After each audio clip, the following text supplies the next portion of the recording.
Good morning to all students. I am Akhil Jain, Faculty of Electrical Department, Government Polytechnic College, Chittorgarh. Students, आज हम EE 302 utilization of electrical power and traction में unit 1 से characteristics and application of various type of electric motors के बारे में पढ़ेंगे. यहाँ हम ये देखेंगे कि कौन कौन सी मोटर्स हमारे किन किन करेक्टरिस्टिक्स के कारण अलग अलग जगह पर काम आती हैं, जिसके लिए हमने कुछ पर्टिकुलर पॉइंट्स बनाए हैं जिनके बेसिस पर हम उन्हें डिवाइड करेंगे कि कहाँ हमें कौन सी मोटर काम में लेनी है. तो पढ़ लेते हैं. While selecting a motor for a particular service, the following points must be known about it. जब भी हम किसी भी मोटर को सेलेक्ट करते हैं किसी भी पर्टिकुलर सर्विस के लिए, तो हमें इन 6 पॉइंट जो नीचे लिखे हुए हैं इनका हमेशा ध्यान रहना चाहिए. सबसे पहले उसकी स्पीड टॉर्क करेक्टरिस्टिक. दूसरा, the power factor eight which the motor normally operates. तीसरा, स्पीड कंट्रोल रेंज. चौथा, starting torque and starting current. पांचवा, मेंटेनेंस कॉस्ट. और छठा, इनिशियल कॉस्ट. तो ये जो 6 पॉइंट्स हैं, इन 6 पॉइंट्स के बारे में हमें हर मोटर के ये 6 पॉइंट्स पता होने चाहिए, जिससे हम को जब भी किसी भी एप्लीकेशन के लिए कोई पर्टिकुलर मोटर की ज़रूरत हो तो उसका इस्तेमाल हम कर सकें. इसके बेसिस पर अब हम सारी मोटर्स की करेक्टरिस्टिक्स पढ़ेंगे और फिर उनकी एप्लीकेशंस देखेंगे. तो हम स्टार्ट करते हैं हमारी डीसी मोटर्स से. हमारे पास डीसी मोटर्स 4 तरह की हैं. पहली सीरीज़, फिर शंट, उसके बाद कंपाउंड और फिर डिफरेंशियल. तो इस तरह से ये जो 4 मोटर्स हैं, तो पहले हम सीरीज़ के बारे में पढ़ लेते हैं. सीरीज़ का स्टार्टिंग टॉर्क बहुत ज़्यादा होता है, 3 टाइम्स होता है फुल लोड टॉर्क से. जब उसके क्रॉस लोड लगा होगा उससे 3 टाइम्स ज़्यादा होता है नॉर्मली. इस कारण से हम कभी भी सीरीज़ मोटर को नो लोड पे रन नहीं करते हैं. दूसरा point, torque varies nearly as square of the current. मतलब टॉर्क जो है वो डायरेक्टली प्रोपोर्शनल टू है आई स्क्वायर से. Varying speed dangerously high at no load. और इसके अंदर स्पीड को आप वेरी कर सकते हो.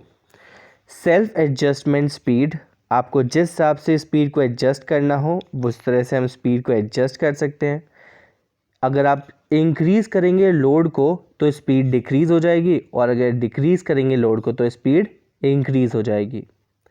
स्पीड कंट्रोल पॉसिबल है. मैक्सिमम रेंज है 3:1. मतलब आप स्पीड कंट्रोल को ईजिली कर सकते हो क्योंकि इसके अंदर रेशो आ रहा है 3:1. मतलब अगर मैक्सिमम स्पीड जो है वो 3 टाइम्स है तो आप उसको 1 टाइम्स तक ले जा सकते हैं. इसी तरह से इसकी जो कॉस्ट है वो 1.5 टाइम्स है. मतलब ये थोड़ी महंगी पड़ती है. इसीलिए जहाँ पर भी हमें इनिशियली हाई स्टार्टिंग टॉर्क चाहिए वहाँ हम सीरीज़ मोटर्स का इस्तेमाल करते हैं. जैसे एग्जांपल्स देखते हैं. For heavy duty applications such as electric railways, rolling mills, metallurgical works, mine hoist, continuous conveyors, cranes, valve operation etc. में हम सीरीज़ मोटर्स का इस्तेमाल करते हैं क्योंकि यहाँ हमें स्टार्टिंग टॉर्क बहुत ज़्यादा चाहिए. इसीलिए हमें सीरीज़ मोटर का यहाँ ज़रूरत पड़ती है. नेक्स्ट देखते हैं शंट मोटर. तो शंट मोटर जो है उसमें सबसे पहला पॉइंट है नियरली कांस्टेंट स्पीड.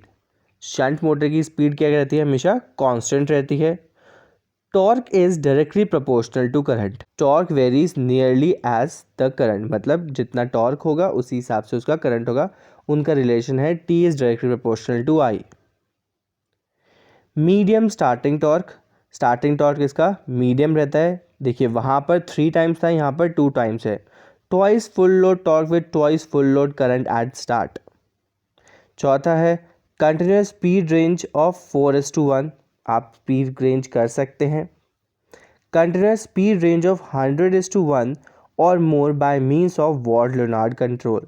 अगर आप वॉर्ड-लेनार्ड मेथड से चाहें तो उसकी स्पीड को आप 100:1 के रेशो से भी चेंज कर सकते हैं। वहीं उसकी जो मेंटेनेंस कॉस्ट है वो मीडियम है और रिलेटिव कॉस्ट जो है वो 1.5 to 3 टाइम्स है। मतलब जो हमारी डीसी मोटर्स है उनकी जो मेंटेनेंस कॉस्ट है वो ज़्यादा आती है। देखिए अब इसके एप्लीकेशंस क्या है। For driving constant speed line shaft, lathe machine, vacuum cleaner, pressure blowers, constant head centrifugal pumps, compressor, reciprocating pumps, fans, woodworking machines such as circular saws, wood planers, laundry washing machines, mining machines, passenger elevators, continuous conveyors, grinder, polishers, small printing press, paper making machine, metal cutting machines, इन सब के अंदर हम shunt motor का इस्तेमाल करते हैं। तीसरा क्यूमुलेटिव कंपाउंड मोटर, इसकी हाई स्टार्टिंग टॉर्क होती है। ये इसकी स्टार्टिंग टॉर्क हमारी जो सीरीज वाउंड मोटर है उससे थोड़ी ही कम होती है, 2 to 3 times of the full load torque with twice full load current at start, varying speed but within the limit, self adjustable speed with changing load, वो अपने आप स्पीड को adjust कर लेता है। Speed control possible 2 to 1 range, maintenance cost उसकी कम है और जो रिलेटिव कॉस्ट है वो भी उसकी ज़्यादा है, 1.5 to 3। For driving compressors, stamping machine, pressure blower, variable head centrifugal pump, door lift, rotary presses, flat bed presses, circular saws, metal planer, shearing machine, punch presser, roll machines, passenger elevators, continuous conveyors, hydro extractors etc. तो इसका इस्तेमाल भी बहुत जगह किया जाता है।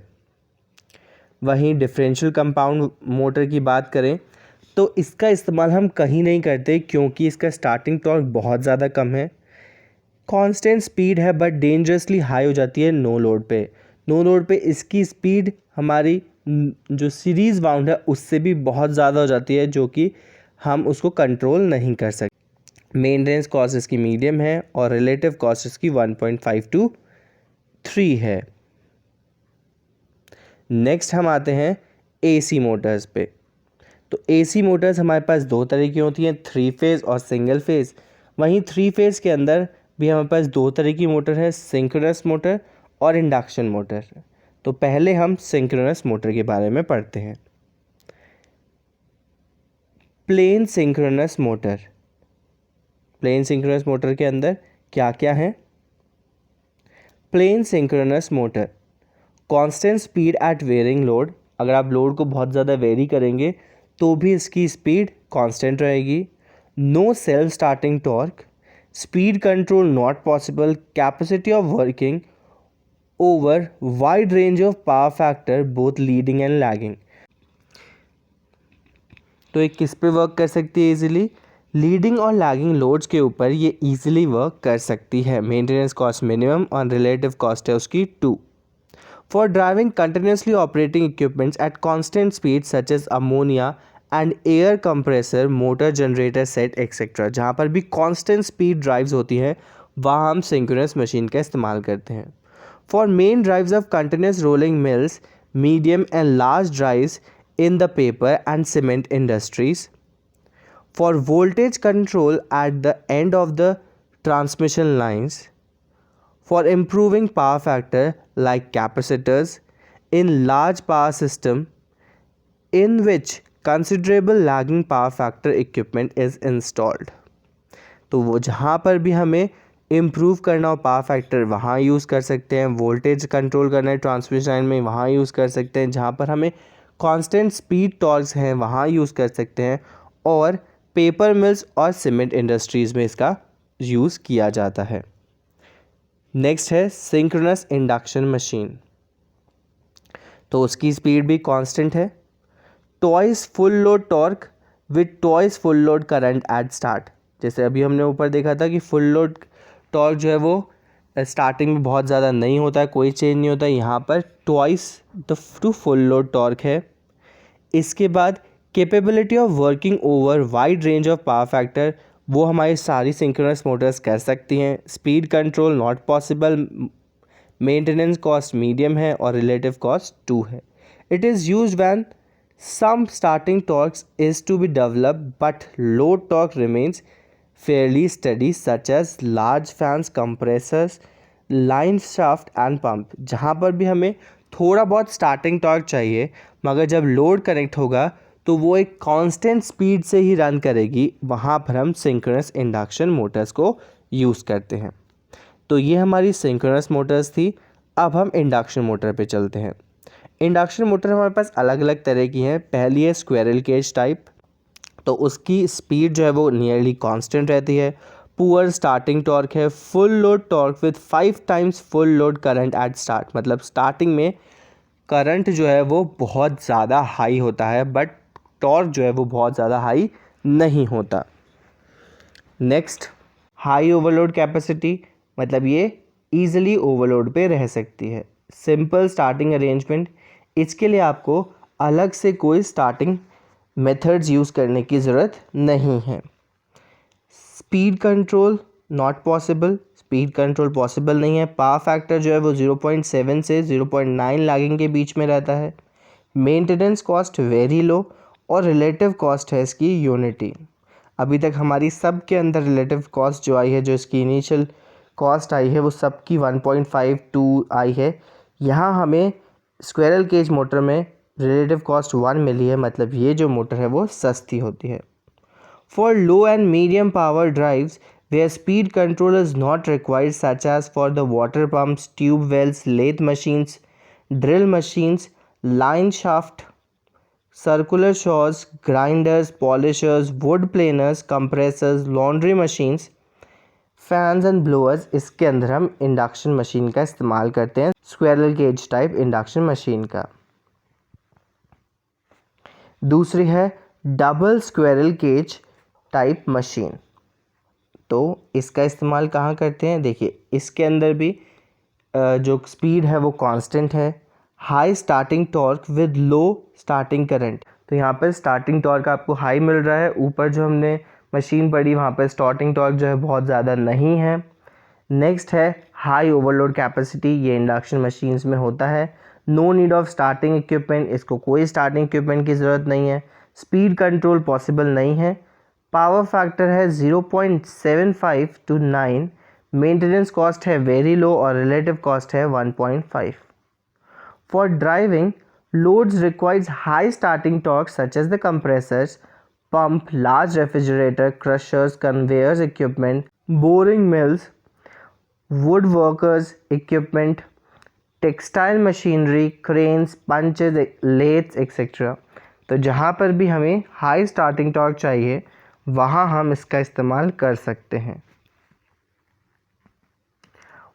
Multiple speed motor, nearly constant speed for a given setting. आप क्या कर सकते हैं, आप उसको एक पर्टिकुलर सेटिंग देंगे तो उसके ऊपर वो आपको कांस्टेंट स्पीड देगी, बट आप उसकी मल्टीपल स्पीड्स कर सकते हैं।